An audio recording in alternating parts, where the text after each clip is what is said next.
तो एक तरफ बिहार में तेजस्वी यादव ने भारतीय जनता पार्टी को जातीय समीकरणों के आधार पर मात दे दी है, तो दूसरी तरफ उत्तर प्रदेश में तेजस्वी यादव के लगभग अगर माना जाए राजनीतिक रूप से अनुभवी उतने ही बराबर है, अखिलेश यादव को भारतीय जनता पार्टी ने जाति के समीकरण के आधार पर ही मात दे दी है।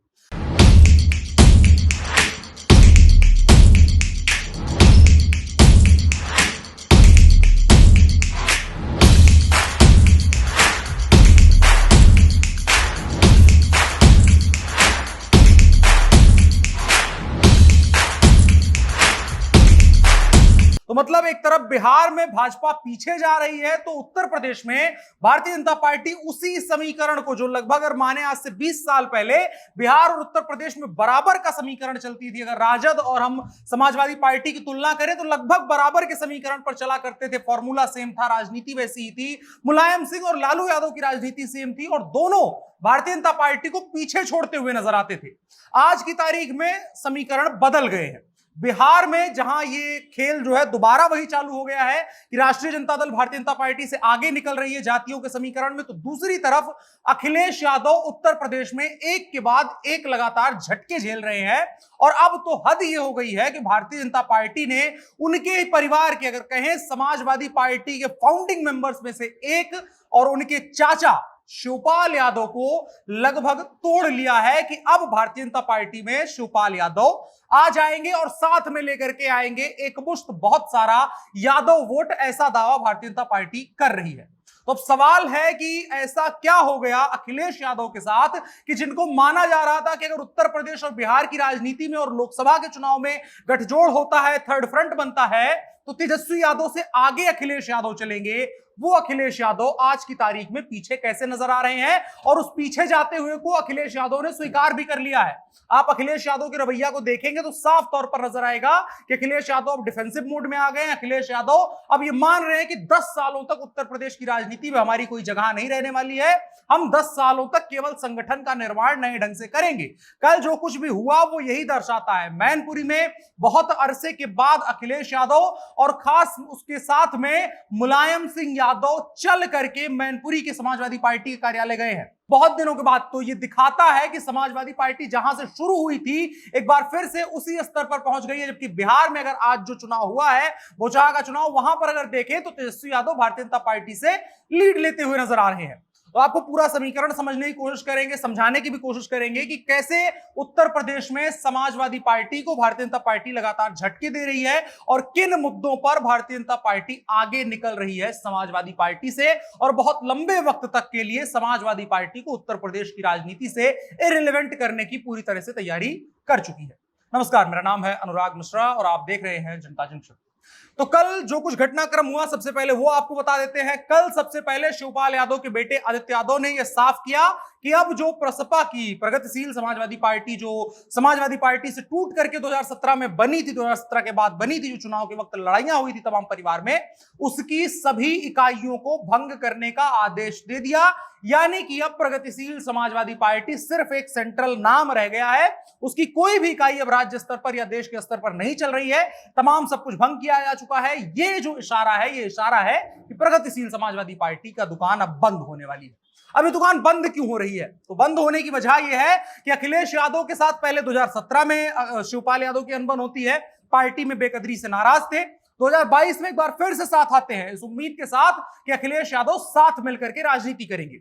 लेकिन अब अखिलेश यादव ने राजनीति का अपना पूरी तरीके से जो तरीका है वो बदल दिया है। अखिलेश यादव ने साफ तौर पर कह दिया कि पार्टी का चेहरा सिर्फ हम अकेले रहेंगे, परिवार का कोई भी आदमी इसमें चेहरा नहीं रहेगा और बाहरी कोई आदमी चेहरा नहीं रहेगा, सिर्फ चेहरा अखिलेश यादव होंगे। और जाहिर तौर पर वो झटका था शिवपाल यादव के लिए। पार्टी बनाई थी, तमाम चीजें करी थी, जो यादव वोट गठजोड़ कहा जाता है, उसको जमीन पर करने के लिए मुलायम सिंह से कहीं ज्यादा योगदान शिवपाल यादव का था। शिवपाल यादव लोगों से ज्यादा मिलते थे, शिवपाल यादव संगठन में कोर वोटर के साथ ज्यादा जुड़े रहते थे। लेकिन उसके बावजूद भी अखिलेश यादव के द्वारा अनदेखी की गई उनकी, नतीजन ये हुआ।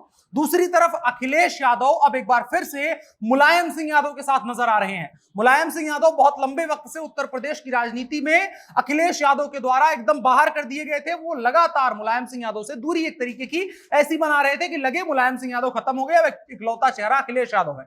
लेकिन कल जब ये तमाम झटके लगे, तमाम खबरें सामने आई, उसके बाद अखिलेश यादव और मुलायम सिंह यादव मैनपुरी के समाजवादी पार्टी के कार्यालय में बहुत दिनों के बाद चल करके जाते हैं। यह बताता है कि अखिलेश यादव अब नए सिरे से उत्तर प्रदेश में अपनी राजनीति को जमा रहे हैं। अब ऐसा क्या हो गया कि उत्तर प्रदेश में इतनी बार मुख्यमंत्री बनाने वाली समाजवादी पार्टी और एक तरीके से प्रमुख विपक्षी दल अब यह सोच रहा है कि हमें राजनीति को नए ढंग से शुरू करना है अपने। इधर दूसरी तरफ अगर बिहार में आप देखेंगे तो तेजस्वी यादव के साथ उल्टा है।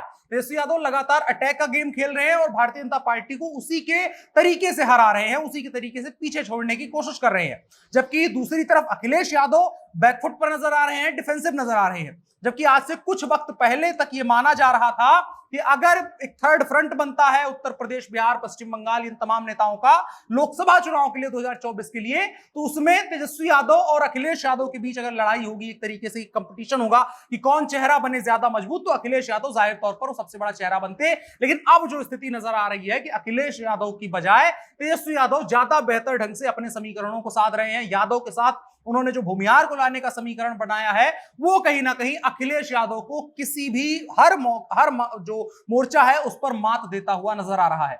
अब अखिलेश यादव के साथ एक और समस्या हुई है। अखिलेश यादव की समस्या हुई है अपर्णा यादव, जो पार्टी छोड़ करके गई है। अखिलेश यादव ये मान चुके हैं कि जो लोग जा चुके हैं, लेकिन जो चले गए हैं अखिलेश यादव के हिसाब से तो काम करेंगे नहीं कि पार्टी छोड़ दी तो नाम लेना छोड़ दें। तो अखिलेश यादव के ऊपर अपर्णा यादव भी लगातार हमला कर रही हैं। कल भी उन्होंने कहा कि समाजवादी पार्टी न राष्ट्रवाद के मुद्दे पर चल रही है, उन्होंने किसी भी तरीके से नेशनलिस्ट मुद्दे पर या देश के मुद्दे पर नहीं इकट्ठा हो रही है। समाजवादी पार्टी विघटनकारी राजनीति कर रही है और जो लोग समाजवादी पार्टी की इस राजनीति से नाराज हैं उनको भारतीय जनता पार्टी के साथ आ जाना चाहिए। यह बहुत बड़ा सवाल है, क्योंकि अगर यादव वोट बैंक में भी देखें और आगे मुस्लिम की भी बात करेंगे कि उत्तर प्रदेश में क्या चल रहा है, यादव वोट बैंक में देखें तो एक बड़ा वर्ग तैयार हो गया है जो अनदेखी से नाराज है। और जो एमएलसी के चुनाव हुए उसमें भी समाजवादी पार्टी का सरेंडर दिखना, अखिलेश यादव की तरफ से कोई ताकत का इस्तेमाल नहीं करना, किसी भी तरीके का अपना जो एक तरीके का कहा जाता है उत्तर प्रदेश में एमएलसी में समाजवादी पार्टी का रुतबा हुआ करता था, क्योंकि बाहुबलियों का चुनाव होता है और माना जाता है कि समाजवादी पार्टी सबसे ज्यादा बाहुबलियों को कैरी करती रही है एक वक्त तक। लेकिन अब समाजवादी पार्टी से उसका भी साथ छूट गया है, तो उसकी वजह से भी बहुत बड़ा यादव वर्ग नाराज है। और अपर्णा यादव का ऐसे समय में यह कहना और दूसरी तरफ शिवपाल यादव का इस तरीके से एक अगला कदम बढ़ा देना भारतीय जनता पार्टी के आंगन में आने के लिए, वो एक बड़े यादव वोट वर्ग को भारतीय जनता पार्टी के साथ लेकर के आएगा, जो अखिलेश यादव के लिए आने वाले वक्त में बड़ी मुश्किलें पैदा करेगा। इसके अलावा मुसलमान वोटरों की बात करते हैं कि अखिलेश यादव एक और जगह कहां पीछे रह गए। मुसलमान वोटर माना गया है कि उत्तर प्रदेश में समाजवादी पार्टी का वोटर है। एक लंबे वक्त से यह चला आ रहा है कि एमवाई समीकरण जो बिहार में राष्ट्रीय जनता दल करती रही है, वही एमवाई समीकरण अखिलेश यादव कर रहे हैं। बिहार में एमवाई से बी पर चली गई है, एमवाई बी वाला समीकरण चला लिया है तेजस्वी यादव ने। और दूसरी तरफ अखिलेश यादव एमवाई में वाई में भी थोड़ा सा बचे हुए हैं और एम समीकरण तो पूरी तरह से हाथ से छिटकता हुआ नजर आ रहा है। वो कैसे? आजम खान 2.5 साल से जेल में बंद है। अखिलेश यादव सिर्फ एक बार उनसे मिलने के लिए जाते हैं। उनके जो प्रवक्ता है मीडिया के साथ इंटरेक्ट करते हैं आजम खान की तरफ से, फिलहाल उन्होंने ये कह दिया कि अखिलेश यादव को हमारे कपड़ों से बदबू आती है और 2.5 साल में आजम खान से सिर्फ एक बार मिलने गए हैं। अब ये बहुत बड़ी चीज होती है, ये मुसलमानों के बीच संदेश लेकर के जाएगा कि अखिलेश यादव अब वो मुसलमान मोह जो था समाजवादी पार्टी का वो भंग हो चुका है। दूसरी तरफ जो एआईएमआईएम है उसके प्रदेश अध्यक्ष ने ऑफर कर दिया है आजम खान को कि आइए प्रदेश अध्यक्ष की कुर्सी पर बैठिए, अपने हिसाब से राजनीति करिए, हम आपके चरणों में बैठने के लिए तैयार है। तो ये मुसलमानों को नई आइडेंटिटी देगी। एआईएमआईएम का अगर हम माने तो उत्तर प्रदेश की राजनीति में बहुत बड़ा असर नहीं है, लेकिन एक जो हवा बनाने की बात होती है वो 2022 में नजर आया है कि मुसलमान वोटों को अपनी तरफ आकर्षित करने के लिए एआईएमआईएम पूरी तरीके से दम लगा रही है और उसका सीधा नुकसान समाजवादी पार्टी को होगा। और अखिलेश यादव इस चीज के लिए बिल्कुल बेखबर नजर आ रहे हैं। उन्होंने किसी तरह की कोई कोशिश नहीं करी है कि किस तरीके से मुसलमान वोटरों को अपने साथ जोड़ा जाए।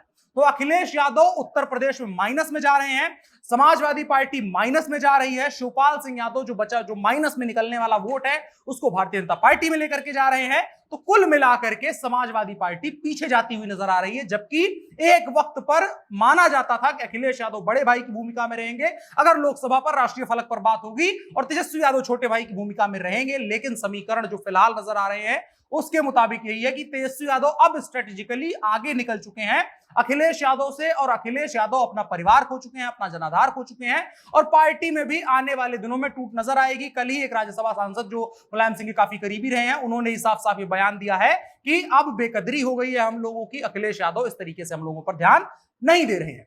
ये तमाम सवाल हैं, और अगर शिवपाल यादव आने वाले दिनों में भारतीय जनता पार्टी ज्वाइन करते हैं, अपर्णा यादव पहले ही जा चुकी हैं, और इस तरीके से हमला होता रहता है और अखिलेश यादव अभी भी बेखबर रहते हैं और खुद को एकदम नीचे ले जाकर के कह रहे हैं कि इकाई के लेवल पर हम काम करेंगे, तो इकाई के लेवल पर अगर अखिलेश यादव चले जाएंगे तो आने वाले 10 वर्षों के लिए उत्तर प्रदेश की राजनीति से अखिलेश यादव पूरी तरह से इरेलीवेंट हो जाएंगे। बकाया आप क्या सोचते हैं अखिलेश यादव की राजनीति को लेकर के? अखिलेश यादव किस तरीके से राजनीतिक पतन की तरफ बढ़े हैं और अब एक लंबे वक्त तक उनका वो पतन चलने वाला है, और दूसरी तरफ तेजस्वी यादव आगे निकले हैं। तो 2024 का जो गठबंधन बनने की बात हो रही थी, थर्ड फ्रंट बनने की बात हो रही थी, उसमें अखिलेश यादव पीछे चले गए हैं, जबकि 2022 के विधानसभा चुनाव से पहले ममता बनर्जी डायरेक्ट आकर के अखिलेश यादव से बात कर रही थी और माना जा रहा था कि इधर बड़े नेता के तौर पर अखिलेश यादव रहेंगे। लेकिन आज का जो चुनावी नतीजा रहा है और कल का जो उत्तर प्रदेश में घटनाक्रम रहा है और चुनावी नतीजा बिहार का रहा है, वो दिखाता है कि तेजस्वी यादव अब कहीं अखिलेश यादव से आगे निकल गए हैं, और अखिलेश यादव अब कम से कम एक लंबे वक्त के लिए